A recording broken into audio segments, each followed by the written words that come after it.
Кутмандуу кечиңиздер менен эфирде күндү жыйынтыктоочу маалыматтар топтомунун кечке толукталган чыгарылышы. Саламатсыздарбы? Алгач кабарлардан кыскача. Бишкек шаарында аялды күч менен машинеге салып, алып кетүүгө аракет кылган адам кармалды. Ош шаарында 30 май күнү алгачкы ирет бөйрөк алмаштыруу операциясы жасалды. Кыргызстанда Курманайт майрамына карата ички иштер органдары күчөтүлгөн тартипте иштешет.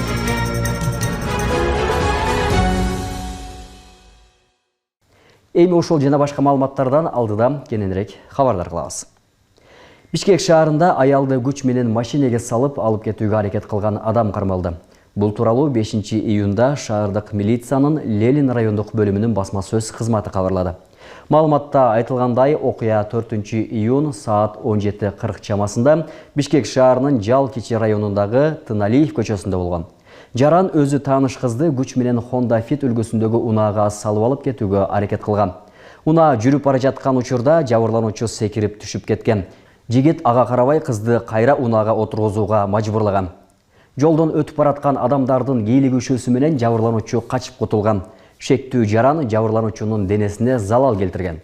Окуянын видеосу ушул эле күнү кечинде социалдык тармактарга жарыяланып, коомчулукта резонанс жаратты.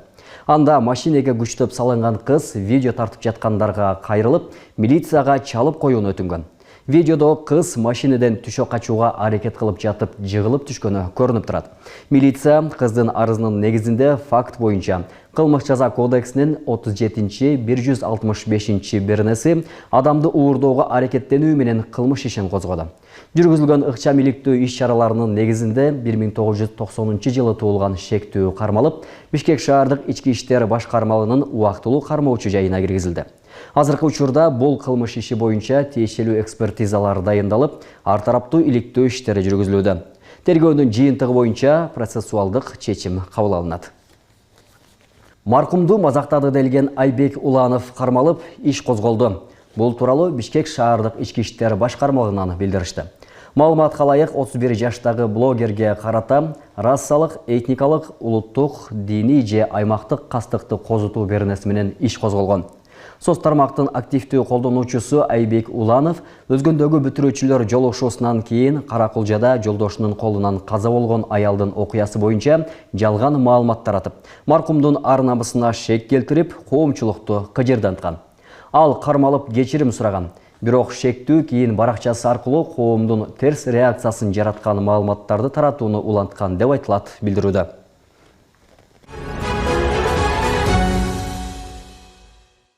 Шайлоо жана референдум өткөрүү боюнча борбордук комиссия Султанбай Айжигитовдон мандат алынгандан кийин бош калган жогорку кеңештеги депутаттык орунду партиянын тизмесинде кийинки кезектеги Табылды Муратбековго өткөрүп берди.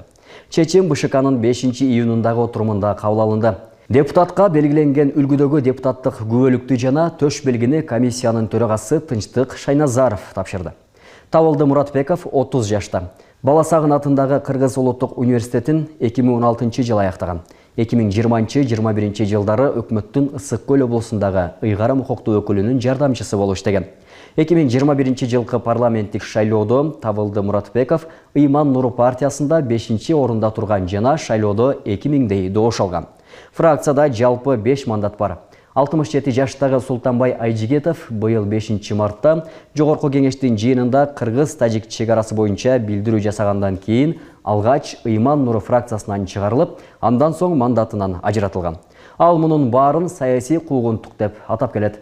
30 апрелде улуттук коопсуздук боюнча мамлекеттик комитеттин кызматкерлери Султанбай Айжигитовду аялы Гүлзат Жолдошова менен кармап, суракка алып барган учурда жаракат алып, ооруканага түшкөнүн билдирген. Кашы жарылган, аялы экөөнүн колу көгала экени тартылган сүрөттөр социалдык тармактарга жарыяланган. Улуттук коопсуздук боюнча мамлекеттик комитеттин төрагасы Камчыбек Ташиевдин тарапташы регион телеканалынын жетекчиси Өткүрбек Рахманов Султанбай Айжигитовду жана анын жубайын кармоо учурунда денесинен жаракат алды деген маалыматтарды четке каккан. Ош шаарында 30 май күнү алгачкы ирет бөйрөк алмаштыруу операциясы жасалды. Бул тууралуу билдирүүнү Ош мамлекеттик университети соц тармактагы баракчасына жарыялады. Маалыматка караганда 38 жаштагы аял жаштайынан бөйрөк оорусу менен күрөшүп келген. Соңғы кезде органының ткандары толық жабыркап, ишин токтоткон. Жашоосун улантуу үчүн жалгыз жол бөйрөгүн алмаштыруу эле. Бейтапка операцияны Ош МУунун тажрыйбалуу дарыгери Бексултан Сейитбек уулу жана Россиядан чакыртылган хирург, трансплантолог Игорь Милосердов жетектеген команда жасаган. Аялга анын бир тууган иниси донор болуп, бир бөйрөгүн берген. Учурда экөөнүн тең абалы туруктуу экени айтылды. 4 саатка созулган операция Ош МУунун медициналык клиникасында алгачкы ирет жасалгандыктан акысыз болгон. Дарыгер Бексултан Сейитбек уулу Россияда, Туркияда окуп, 150дөн ашык орган алмаштыруу операцияларына катышкан. Учурда Ошто операцияларды өз алдынча жасай баштады. Президент Садыр Жапаров Чолпон-Ата шаарында Татарстандын раиси Рустам Миниханов менен жолугушту. Бул тууралуу мамлекет башчынын маалымат кызматынан кабарлашты. Билдирүүгө ылайык, Миниханов Ак Илбирсти жана анын экосистемасын коргоо программасынын жетектөөчү комитетинин 9-чу жыйынына келген. Жолугушууда Кыргызстан менен Татарстандын ортосундагы экономикалык, экологиялык жана маданий гуманитардык кызматташтыкты жакшыртуу талкууланды. Биргелешкен долбоорлорду ишке ашыруу, өнөр жай кооперациясын өнүктүрүү, туризм тармагын чыңдоо жана Илбирсти сактоо боюнча өз ара аракеттенүүгө өзгөчө көңүл бурулду. Миниханов Кыргызстан менен Татарстандын ортосундагы бир катар тармактагы долбоорлорду бирге ишке ашырууга кызыктар экенин билдирип, Кыргызстандын жарандар үчүн жагымдуу шарттарды түзүүгө даярдыгын кошумчалаган. Жолугушуунун жыйынтыгында тараптар эки тараптуу кызматташтыкты өнүктүрүүгө жана кыргыз-орус мамилелеринин алкагында аймактар аралык байланыштарды бекемдөөгө жаңы дем берерин баса белгилешти. Министрлер кабинетинин төрагасы Адылбек Касымалиев иш сапары менен Тажикстанга барды. Бул тууралуу өкмөттүн маалымат кызматы кабарлады. Минкап башчысынын учагы Душанбе эл аралык аэропортуна конуп, аны Тажикстандын вице-премьери Усманали Усманзада жана башка расмий адамдар тосуп алышты. Аэропорттун флагштокторуна КМШга мүчө өлкөлөрдүн желектери иленди. Эскерте кетсек, Адылбек Касымалиев сапардын алкагында КМШ өкмөттөрүнүн кеңешинин жыйынына катышат. Ошондой эле эки тараптуу жолугушуулар жүргүзүлөт жана бир катар документтерге кол коюлат. Кыргызстанда Курманайт майрамына карата ички иштер органдары күчөтүлгөн тартипте иштешет. Ички иштер министрлигинен билдиргендей, коомдук тартипти сактоо жана жарандардын коопсуздугун камсыз кылуу максатында 6 июнда 11 миңден ашуун милиция кызматкери мечиттерде жана алардын айланасында кызмат өтөшөт. Милиция бөлүмдөрүндө саптык кароолор өткөрүлүп, кызматкерлердин даярдыгы текшерилди. Жарандар көп чогулган жерлерде тартипти сактоого өзгөчө көңүл бурулат. Ош шаарында 5 мектеп авариялык абалга кептелсе, 5 мектеп капиталдык оңдоп түзөөгө муктаж. Ага карабай мектептер муктаждыктан улам ишмердүүлүгүн улантууга аргасыз болуп келет. Абал менен жогорку кеңештин депутаты Бекмурза Эргешев таанышып чыкты. Ал республикалык казынадан каражат бөлүү маселесин карап чыгаарын айтты.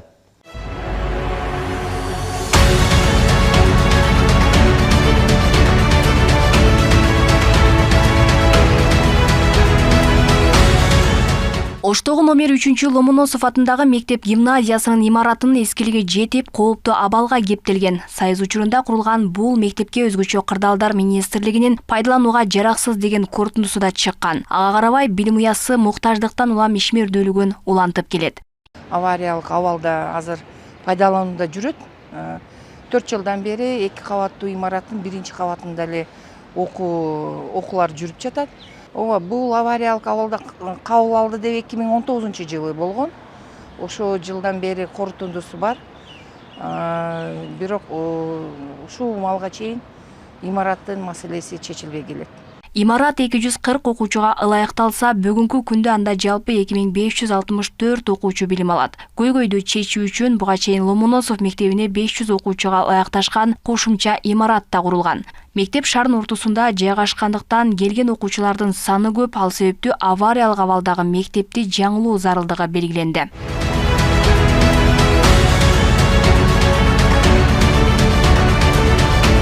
Калада бул сыяктуу дагы 4 мектеп жараксыз абалда деп табылган. Алар Хабиб Абдуллаев номер 2 Салижан Жегетов атындагы орто мектеби. Кошумча имараттары жок болгондуктан балдар кооптуу абалда окууга аргасыз, пайдубалы чөгүп, дубалдары жарылып кеткен. Капиталдык оңдоп түзөөгө муктаж мектеп менен бала бакчалар аз эмес. Учурда жергиликтүү бийлик тарабынан жалпы 50 миллион акча бөлүнгөн. 25 миллион бала бакча, 25 миллион мектепке анчынан ошол бөлүнүп бүгүнкү күндө иштер башталды. Айрымдарында мисалы үчүн жана жылуулугу ремонт кылуусу бар, дагы башка ремонттор дегендей. Учурда ал эми авариялык абалга келип өзгөчө республикалык бюджеттин бөлүнүүсүнө муктаж болгон 7 мектеп, 3 бала бакча бар. Номер 17 Гагарин атындагы мектеп гимназиясы дагы оңдоп түзөөгө муктаж. Маселе буга чейин бир канча жолу көтөрүлүп, ушул тапта республикалык бюджеттен каражат бөлүп берүү каралгандыгы маалым болду. Айданек бала бакчасына, Мээрим бала бакчасы вообще ал жерди көрдүңүздөргө. Болгону ушуларды азыр капиталдык ремонтко эми мына бул 6 айдын жыйынтыгы менен Кудай буйрса ошо киргизели деп аракет кылып атабыз. Мындан сырткары шаарда бала бакча тартыштыгы да курч, ал негиздүү маселе мамлекеттик бала бакчаларга кошумча имарат куруу менен чечилүүдө. Бүгүнкү күндө Асан Үсөн бакчасына 100 орундуу имарат салынууда. Ага катар капиталдык оңдоп түзүүнү талап кылган бакчалар да бар. Бала бакча Ош шаарындагы номер 69 Мээрим балдар бакчасы болуп эсептелинет. Биздин балдар бакчабыз 1990-жылы курулуп, иштетүүгө берилген. Ошол күндөн бери мына иштеп келатат, бирок бүгүнкү күндө биздин эң муктаждыгыбыз 30 жылдан бери капремонттон өтпөптүр. Ошол капремонтко муктажбыз, капитальный ремонттон өтүш керек. Анан мына эшик терезелерибиз ошол эски бойдон краскалана берип, жараксыз болуп калган. Ошол эшик терезелерди алмаштырып, бүгүнкү заманбап эшик терезелерди коюп, балдарга заманбап бүгүнкү күндө биз шарт түзүп беришибиз керек. Шаарда жалпы мамлекеттик 70, жеке менчик 52 мектеп бар. Ушул тапта шаарда 6 мектептин курулушу жүрүп жатат. Аларды көз мезгилине тапшыруу пландалууда. Алмагүл Эркебайкызы, Маруф Шакиров, Ош ТВ. Ош шаарында алгачкы жолу коомдук транспорт автобустар үчүн өзүнчө авто токтотмо ачылып, пайдаланууга берилди. Ал үчүн муниципалдык жерден 1 гектар 60 сотук жер ажыратылып берилген. Аталган жай 150 автобуска ылайыкташып, керектүү болгон шарттар түзүлгөн. Анда айдоочуларды кабыл алган диспетчердик түйүн да каралып, алдыда унаа жуучу жай куруу дагы пландалууда. Кененирээк кийинки материалда сөз болот. Азыркы тапта Ош шаарында каралбай калган жерлер муниципалдык ишканаларга өткөрүлүп берилип жатат. Дал мен турган жер дагы Ош шаардык муниципалдык автоунаа ишканасына өткөрүлүп пайдаланууга берилди. Буга чейин бул жер каралбай таштанды толуп кеткен болчу. Рейдтин жүрүшүндө шаар мэри бул жерде автобустар үчүн унаа токтотуучу жай катары пайдаланууну тапшырган эле. Жаңы ачылган авто токтомонун жер аянты 1 гектар 60 сотукту түзүп, 150 автобуска ылайыкташкан. Учурда анын шарттары да жакшыртылып, айдоочуларды кабыл алган диспетчердик түйүн да каралган. Буга чейин автобустар троллейбустар менен чогуу жайгашып, ордун тартыштыгынан айрымдары автовокзалда токтотулуп келген. Жаңы базада айдоочулар эртең менен наркологиялык текшерүүдөн өтүшөт. Автобустардын техникалык абалы каралып, андан кийин гана каттама чыгарылат. Абалы өтө жаман болчу. Бул жерде устаканаларда ушундай бир арендага отуруп иштегендер, ишкерлер бар экен эле. Алар чыккандан кийин биз бул жерди тазалап, таштандыларын алып чыгып, иштердин неме кылдык. Мен бир цифраны айтып өтөйүн.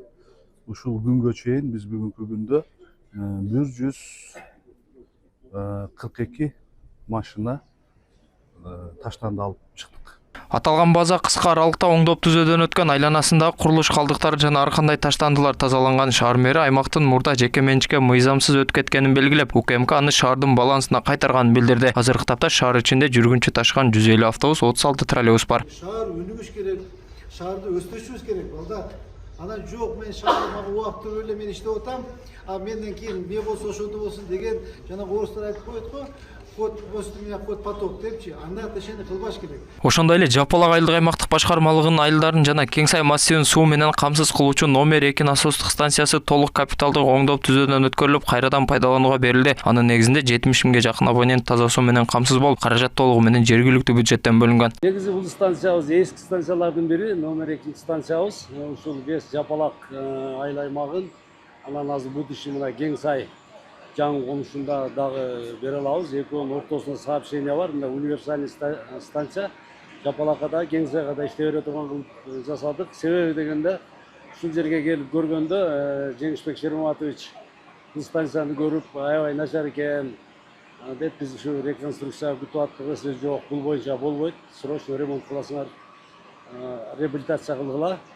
кыскасы реконструкция болбосо дагы реабилитация кыласыңар деген тапшырма берген. Ага катар шаардагы Алиев көчөсүнүн эки тарабына жөө жүргүнчүлөр үчүн тротуар салынды. Тротуардын жалпы узундугу 740 метрди түзсө, турасы 2 метр болгон. Буга чейин кала башчысы аталган көчөдө жөө жүргүнчүлөр үчүн тротуар жоктугуна байланыштуу кызыл сызга чыккан турак уйлөрдүн тосмолорун алып салуу тапшырмасын берген эле. Эми алдыда аталган көчөгө толук асфальт төшөп мерчемделүүдө. Азыр мына биринчи этап менен басып бүттүк, мына тротуар мындай абда керектүү болчу да, необходим болчу. А кийин мына азыр бир эки проектибиз бар, бүтүрүп жолго түшөбүз. Мына жолду Алиеваны жогу жакта Молдонияс көчөнүн асфальтын басып беребиз, буюрса. Баары мен телевизордон көрүп отурам. Шаарыбыз өнүгүп өсүп атат. Баардык жолдор оңдолуп, мына биздин көчөбүз дагы тротуар жок. Балдар ошо машина жолдо жүрүшөт эле. Аябай опасный эле. Азыр тротуарлар болуп эки жакта. Эми Кыргызстаныбыз ошубуз өсүп атат. Белгилей кетсек, шаардагы Амир Темир, Көкүмбей жана Мамуров көчөлөрү капиталдык оңдоодон өтүп асфальт басуу иштери жасалууда. Ага катар быйылкы жылы каладагы негизги көчөлөрдү оңдоо үчүн мамлекеттик бюджеттен 2 миллиард 700 миллион сом акча бөлүнгөн. Мындан сырткары жөө жүргүнчүлөр үчүн керек болгон тротуарлардын баарын калыбына келтирүү иштери дагы аткарылууда. Толбай Бурканбеков, Урмат Умарбеков, Ош ТВ. Салам Ош 2025 эл аралык туристтик фестивалынын экинчи күнү Ош облусунун Ноокат районундагы Кызыл Ата мамлекеттик жаратылыш паркында уланды.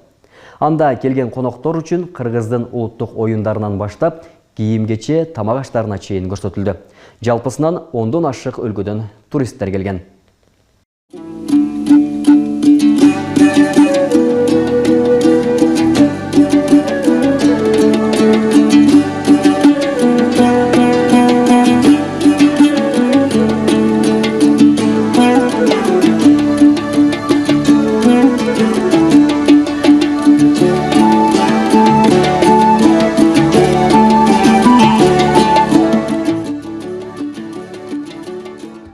Багытын өнүктүрүү максатында Салам Ош 2025 эл аралык туристтик фестивали Ош областына караштуу Ноокат районунун Каракой эс алуу жайында өтүп жатат.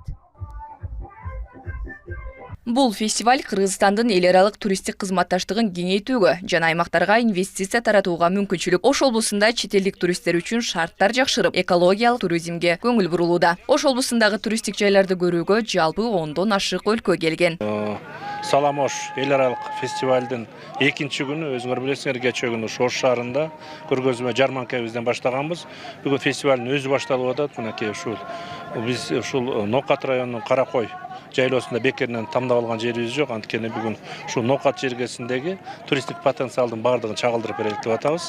Ал эми өзгөчө корголуучу аймак болгондон кийин бул жердин бир өзгөчө бир мамилелерин да сиздер билесиңер. Эң биринчи бул экологиялык өзүнүн бир корголуучу аймак болгондон кийин ушунун тазалыгы, ушу келген туристтердин бир тартиби дегендей, мынакей бүгүн ушул жердин баардыгын тең ошо тартиптерди элге чагылдырып, ошол эле учурда биз ушу туристтерди ушу коңшу мамлекеттерден, алыскы мамлекеттерден чакырып, бүгүнкү ушул эл аралык фестивалга 10дон ашык мамлекеттен келип өкүлдөр катышып атканы дагы бүгүнкү өтүп аткан иш-чаранын деңгээлин айтып турат. Чет өлкөлүк делегациялар эки өлкөдөгү кызматташууда беделдүү иш алып барып келет. Алар быйылкы фестивалга Казакстандын Туркистан облусунун жашоочуларын алып келишкен. Мындай иш-аракеттер эки өлкөнүн ынтымагын дагы да бекемдейт дешет. Биз міне осы Салам Ош 2025 бұл фестиваль екінші мәрте болып жатыр.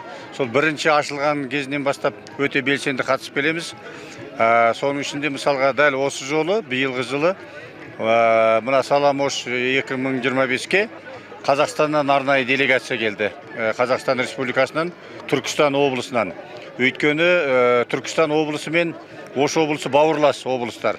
Сондықтан арнайы делегация келді. Оны облыстың туризм басқармасының басшысы бастап келді. Және де турфирманың өкілдері, сол туристік саладағы коммерциялық ұйымдардың басшылары келді. Туристтер үчүн эс алуучу жайда өзгөчө коопсуздукка жана андагы кызмат көрсөтүүнүн сапатына маани берилет. Келген чет элдиктер үчүн буга чейинки жылдары боз үйлөр болсо, акыркы жылдардан бери аларга атайын шарты менен үйлөр курулуп пайдаланууга берилген. Кыргыз Ата мамлекеттик жаратылыш паркы 3 бөлүктөн турат. Рекреациялык туристтик, биринчиси өзгөчө корголуучу аймак, бул өзөк зона деп коет. Экинчиси экологиялык турукташтыруу, үчүнчүсү болсо туристтик, рекреациялык туристтик аймак болду. Бул биз турган жер 19 квартал туристик рекреациялык багыттагы аймак болуп эсептелет. Бул основном бул жер былтыр 2023 жылы рекреацияга убактылуу пайдалануу менен берилген. Ошол күндөн бери иштеп келүүдө. Чет өлкөдөн келген жарандар кыргыздын маданиятына да күбө болушуп, ыр бийге аралашышты. Алардын Кыргызстанды биринчи жолу көрүп жаткандары табиятыбыздын суктандырганын айтышып, элибиздин меймандос экенин да билдиришти. Биринчиден Кыргызстандын элдери аябай меймандос экен. Биз келгенибизде аябай жакшы тосуп алышты. Абдан ыраазымын. Мени өзгөчө суктандырган бул Кыргызстандын табияты жана тоолору. Эми Европадан дагы келип турабыз. Мен Кытайдан Синжандан келдим. Кыргызстандын табияты аябай кооз. Мындай кооздукту биз аябай жакшы көрөбүз. Кытайлар дагы Кыргызстанга келип эс алуусун каалайм. Жергиликтүү жашоочулар буга чейин бул аймак жөн эле турган жер болсо, эми мынтип туристтик жайга айланып жатканына сүйүнүп, эс алуучу жайды көрө элек жарандардын баарын чакырышат. Кат районунда туруп, ушу Карагой жайлоосунун ушундай туристтик зонага келип, бир көрүп кетпеген элдер дагы бар да. Ошолорго сунуштайт элем, бир көргөндө арманда, көрбөгөндө арманда дейт го. Бир келип көрүп кетсе жакшы. Бул Швейцария эмес. Обычный эле биздин оокаттын Карагой жайлоосу. Салам ош фестивалынын негизинде келген мамлекеттердин облустарынын башчылары менен келишимдер жүргөн. Алар келе турган туристтердин санын айтып, жана шарттарын айтышып, келе турган инвестициянын көлөмүн да сүйлөшүшкөн. Мындай платформалар бир эле экономикага түрткү болбостон, эл аралык достукту да бекемдейт. Өтүп жаткан иш-чаранын башкы максаты дагы достук, ынтымак, ошондой эле биримдик. Айшагүл Элдияр кызы, Адилбек Абдакимов, Ош ТВ. Өзгөчө Кырдаалдар министрлиги 5 июнда шашылыш билдирүү таратып, алдыңкы күндөрү тоолордо сел жүрөөрүн эскертти. Кыргыз гидромет кызматынын билдирүүсүнө ылайык 7 июндан 8 июнга чейин абанын температурасы жогорулап, нөшөрлүү жаан-чачын болушу күтүлөт. Катуу жаандан улам тоолуу аймактарда жана тоо этектериндеги райондорунда сел жүрүшү мүмкүн. Дарыяларда суунун деңгээли көтөрүлүшү күтүлөт. Өзгөчө Кырдаалдар министрлиги жарандарды бул күндөрү тоолуу аймактарда жаратылышта эс алуудан баш тартып, дарыя жээктеринин алыс болууга чакырат. Былтыр Кыргызстанда жаз жай айлары жаан-чачын болуп, өлкөнүн бир катар аймактарында сел жүргөн жана адам өлүмү менен аяктаган окуялар орун алган. Өзгөчө Кырдаалдар министрлиги тараткан маалыматка ылайык, соңку 12 жылдын ичинде жалпы өлкө аймагында 900дөн ашуун сел жүргөн. 5 жыл ичинде сел жана суу ташкынынан 32 адам каза болгон. 2024 жылы өлкөнүн көпчүлүк аймактарында жүргөн 300дөй селден 20дан ашуун кишинин өмүрү кыйылган. Сиздерге жеткирилүүчү маалыматтар азырынча мына ушулар. Алдыда дүйнө жаңылыктары Ош ТВнын эфирин улантат. Амандыкта жолугушалы.